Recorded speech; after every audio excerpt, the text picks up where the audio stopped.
मी गाढवपणा केला सगळ्यात मोठा माझ्या आयुष्यातला की मी लग्न केलं.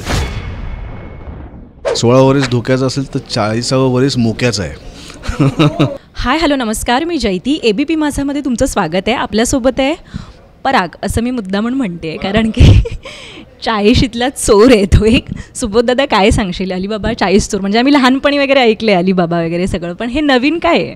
नाही, हा अलिबाबा तो अलिबाबा नाही ज्याच्याबद्दल आपण ऐकलं आहे. हा अलिबाबा वेगळा अलिबाबा आहे जो आपल्या प्रत्येकाच्या मनात लपला आहे आणि तो त्याच वयात बाहेर पडतो जेव्हा त्याचं वय 40शीत क्रॉस होतं आणि मग तो ती गुहा उघडतो आणि त्या गुहेतले काय काय गोष्टी आपल्या समोर आणतो ते प्रत्येकाच्या पर्सनॅलिटीवर डिपेंड आहे. पण हा त्यातला एक पराग आहे. त्या गुहेत सापडलेला जो विवाहित आहे, 40 अधिक 4 म्हणजे 44 वर्षाचा आहे. त्याचा गुन्हा आहे की तो विवाहित आहे. कारण त्याला आता असं वाटतं आहे की त्यांनी जे प्रत्येकालाच लग्न झाल्यानंतर काही वर्षांनी वाटतं की मी गाढवपणा केला आहे सगळ्यात मोठा माझ्या आयुष्यातला की मी लग्न केलं. आणि ही फेस प्रत्येकाच्या आयुष्यात येते. नवऱ्याच्या येते, बायकोच्या येते, त्यांच्या घरच्यांच्या येते की हे उगाच एकत्र आले.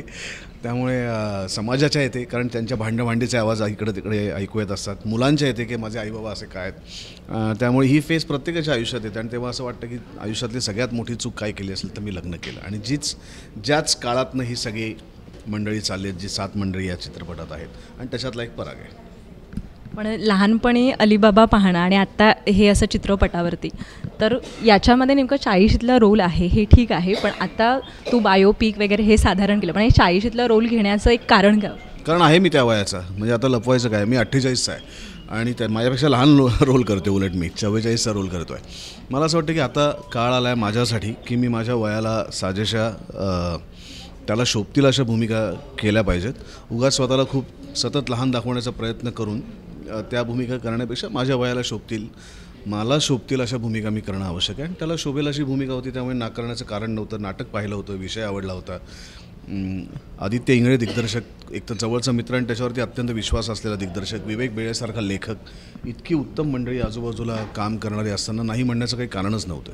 जसं 16 वर्ष आपण असं म्हणतो की धोक्याचं आहे किंवा 23-24मध्ये मॅच्युरिटी येते, तसं 40 वर्ष म्हणजे 40 जे वय आहे ते नेमकं काय आहे, काय सांग? 16 वर्ष धोक्याचं असेल तर 40वे वर्ष मोक्याचं आहे.